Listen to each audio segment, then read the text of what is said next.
첫 번째는 이제 호흡 운동인데요. 여러분 모두 지금 호흡을 하고 계시겠지만 정상적으로 올바른 호흡을 하는 분은 많지 않으실 거예요. 호흡이 좋지 않아지면 허리를 다칠 수 있고요. 반대로 허리를 다치신 분들은 좋은 호흡을 갖기가 어렵습니다. 자, 호흡 운동은 예를 들어서 여러분들의 집에 거실에 편안하게 누운 상태에서요, 양쪽 무릎을 90도 구부리시고 양손을 한쪽은 배, 한쪽은 가슴에다 올립니다. 이 상태에서 코로 들여 마실 때 복부가 나오게 되고요, 그리고 입으로 이렇게 뱉습니다. 코로 마시고 입으로. 만약에 마시는 것을 3초 했다면 뱉는 동작을 6초 동안 해주시면 됩니다. 2대 1의 비율로 해주시면 되고요. 코로 깊게 마시고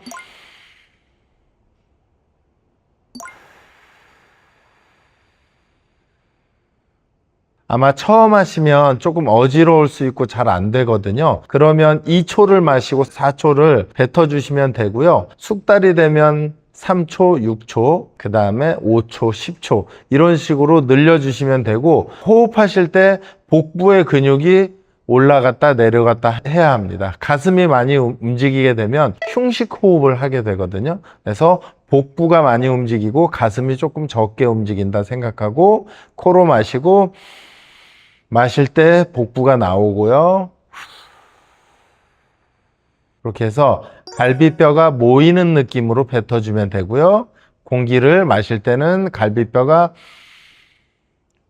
열리는 느낌으로 공기를 가득 채워주시고, 그리고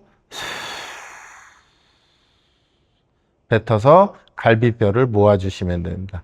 이렇게 대략 한 10번 정도를 하실 수 있으면 코어 운동을 할 수 있는 기초적인 동작이 됐다고 생각하시면 되겠습니다. 허리가 아프거나 호흡을 잘못하는 분들은 첫 번째는 호흡이 짧습니다. 그래서 이렇게 호흡하죠. 호흡의 깊이가 좁아서 폐가 최대 수축과 최대 이완이 잘 안 되고요.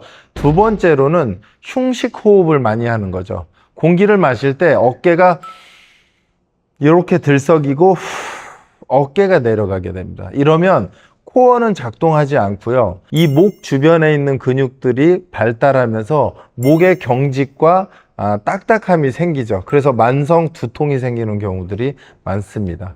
얇은 호흡과 그 다음에 이 흉식, 이 어깨를 이용한 호흡, 이 두 가지는 조심하셔야 합니다.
그 다음에 호흡 운동을 한 후에는 알고 계시는 크런치 동작을 하시면 되거든요.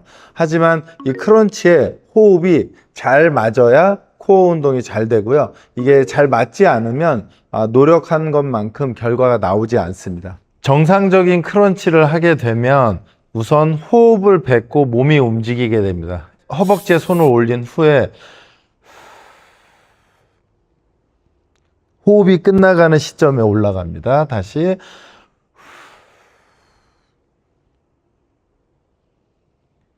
호흡을 뱉어서 끝나는 시점에 움직이기 시작하면 골반 기저근과 횡격막의 수축에 의해서 코어가 잡히고 그 상태에서 복부 운동이 시작됩니다. 잘못하는 운동 동작들은요, 호흡을 멈추고 크런치를 하는 동작인데요, 대다수 많은 분들이 이렇게 하십니다. 호흡을 참고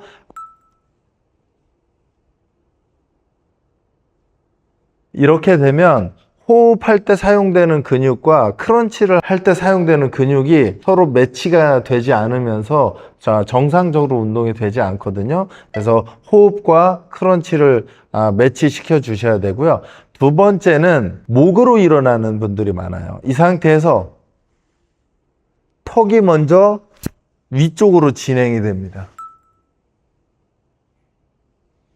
이렇게 되면 목에 굴곡근을 사용하게 돼서 크런치를 하고 났는데 복부에는 자극이 없고 목이 불편해지는 경우가 많습니다.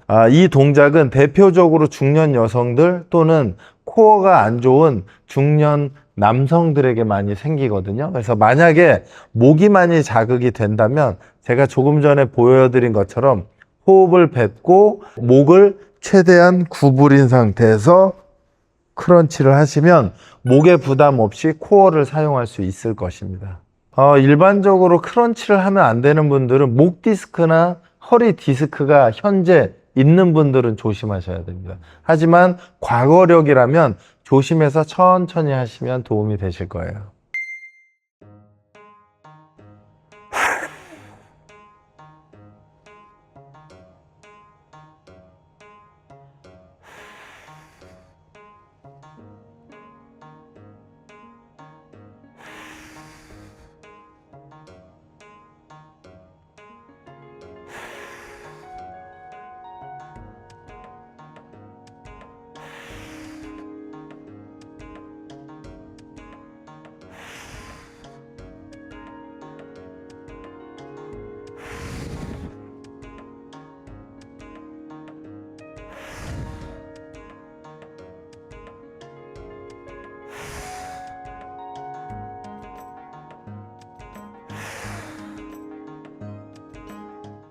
보통 크런치를 하게 되면 코어가 약한 분들은 아마 손이 이 정도에서 끝나실 거예요. 요거는 복부가 수축하는 힘이 없기 때문에 그렇거든요. 그래서 이런 분들은 요 무릎 위까지 올라갈 수 있도록 조금씩 노력을 해주시면 복부가 훨씬 더 탄력이 생기실 겁니다.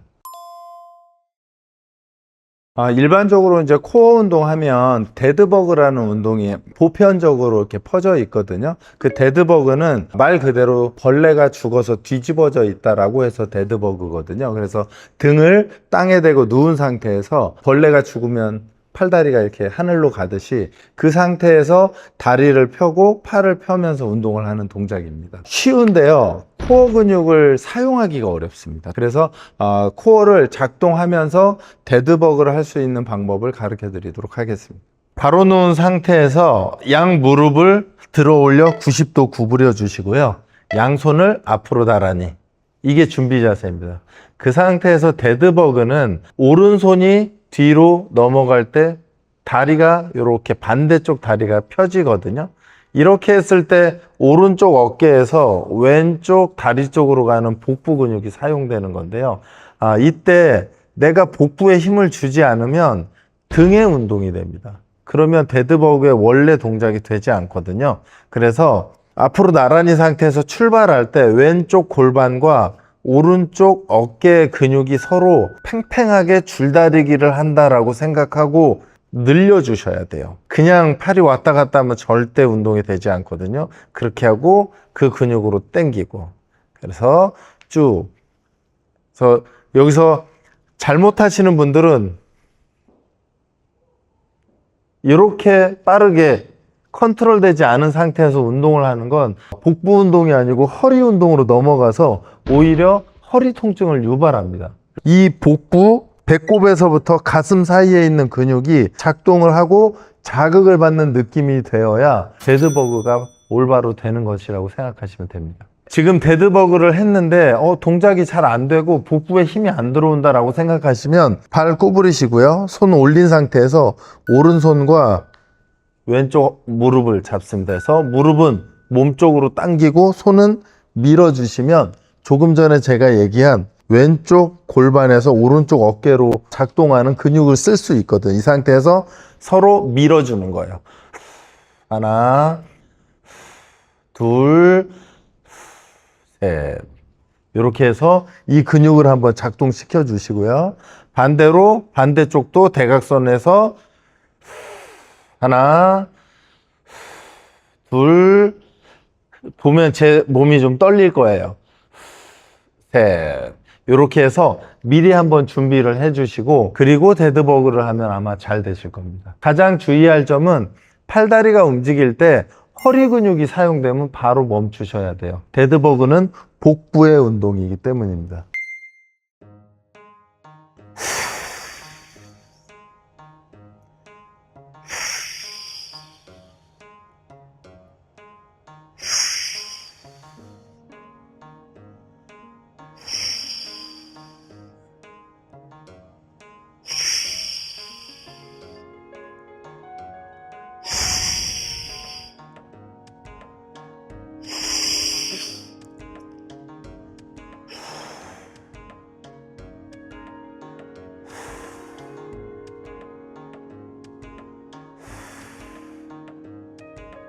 보통 이렇게 다리를 들었다 내렸다 할 때 골반에서 뚝뚝 소리가 나는 분들이 많거든요. 그런 분들은 고관절 주변에 근육의 밸런스가 깨져가지고 소리가 나는 경우가 많습니다. 그래서 그런 분들은 고관절의 전면부, 그 다음에 엉덩이 쪽의 근육이 강화되면 그 소리가 조금 줄어들 거고 편안해지실 거예요. 그래서 엉덩이 근육 운동을 한번 배워보도록 하겠습니다.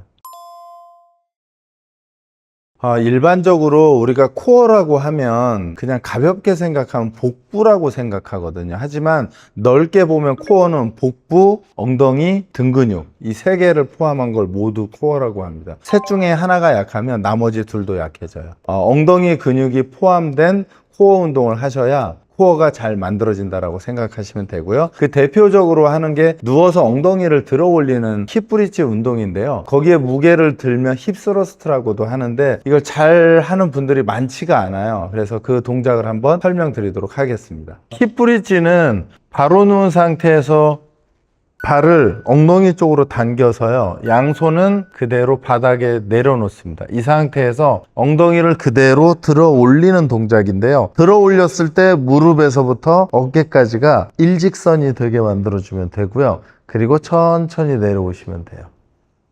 그래서 이 상태에서 엉덩이와 코어의 힘으로 일자로 무릎에서 어깨까지 올라올 때까지 올라가고 그리고 천천히 내려오시면 됩니다.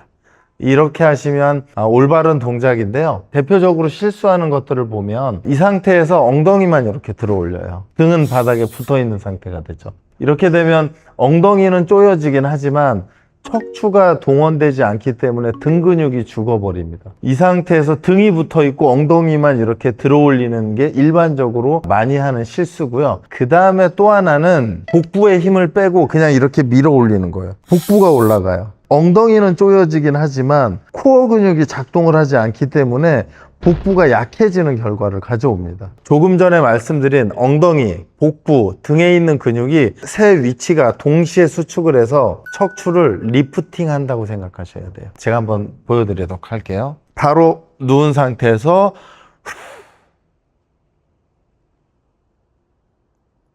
이렇게 섰을 때 엉덩이, 복부, 등 근육까지 동시 수축 그리고 내려옵니다. 엉덩이를 들어 올렸을 때 이 허벅지 뒤쪽에 자극이 강하신 분은 발 전체를 닿는 게 아니라 뒤꿈치만 됩니다. 발을 들어 올려 주시고 이렇게 들어 올리면 햄스트링이라는 근육이 덜 사용되거든요. 이 상태로 올라왔다가 천천히 해서 엉덩이에서 척추뼈까지 모든 관절이 직선으로 움직이셔야 돼요. 개별적으로 움직이면 코어의 사용이 적게 됩니다. 천천히. 동시에 움직인다고 생각하시면 돼요. 코어가 열리면 안 되고요. 등은 펴져야 되고요. 이렇게 하시면 아주 좋은 동작의 힙브릿지가 되실 거예요.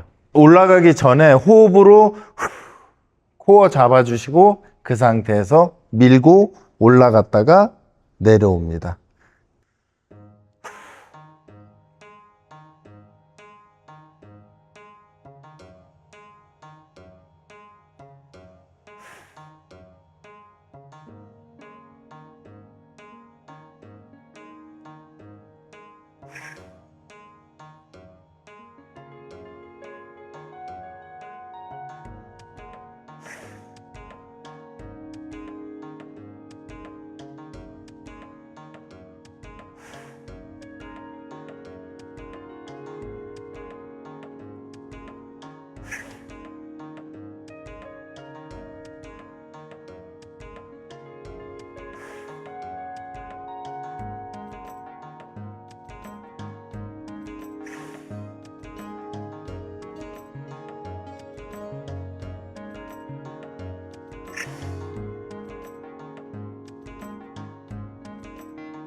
대다수 운동하시는 분들이 대둔근은 발달을 잘 시키는데 중둔근 발달을 잘 못 시킵니다. 이유는 그 근육을 발달시키기가 어렵거든요. 대부분은 옆으로 누워서 다리를 들어 올리는 동작에서 중둔근이 발달되는데요.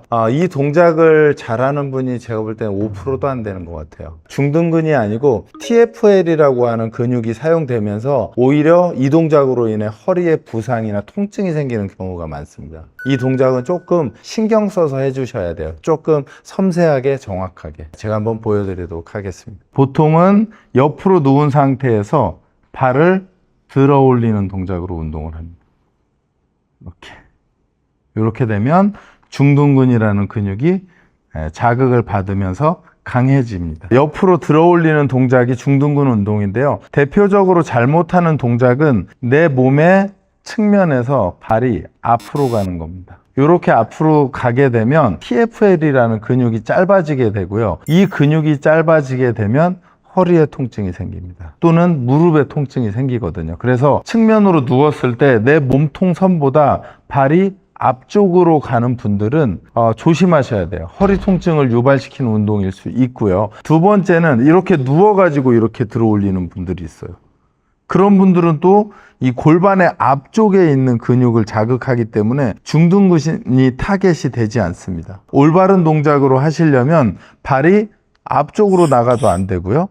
뒤쪽으로 나가도 안 됩니다. 그래서 골반이 이렇게 열린 상태의 운동은 중둔근이 활성화되지 않습니다. 골반이 누워도 안 되고요. 정확히 모로 누운 상태에서 수직을 이루어야 하고요. 그 다음에 올라가는 다리는 측면으로 들어 올릴 때 약간 뒷방향으로 들어 올려 주셔야 중둔근이 잘 발달됩니다. 이 동작이 생각보다 어렵고요. 잘하면 발이 많이 올라가지 않습니다. 이게 전부입니다. 여기까지 올라가는 건 잘못 드는 거예요. 하면서 통증이 있다면 멈추시는 게 좋아요.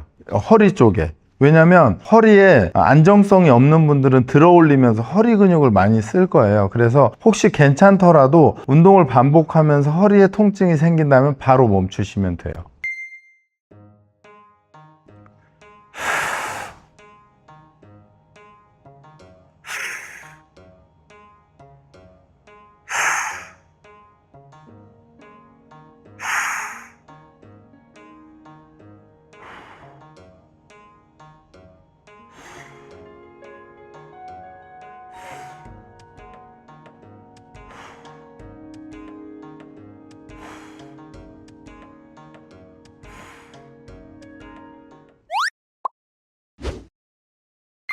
네, 제가 운동을 지도하고 가르치면서 좀 아쉬운 점은요. 코어가 잡히지 않은 상태에서 피트니스 클럽에 가서 무거운 무게를 들거나 또는 계속해서 걷기만 하는 분들이 많거든요. 그런 분들은 생각보다 내 노력한 양보다 내 건강을 얻기가 좀 어렵습니다. 집에서 아마 이 동작 한 10분이면 할 수 있을 거거든요. 대략 한 5분, 10분만 한다면 아마 그 다음에 하는 근력 트레이닝이라든지 스포츠가 훨씬 더 잘 되고 부상이 없을 거예요. 집에서 5분, 10분만 투자해서 코어 운동을 하신다면 건강하게 다음 스포츠를 하는데 훨씬 더 도움이 될 것입니다.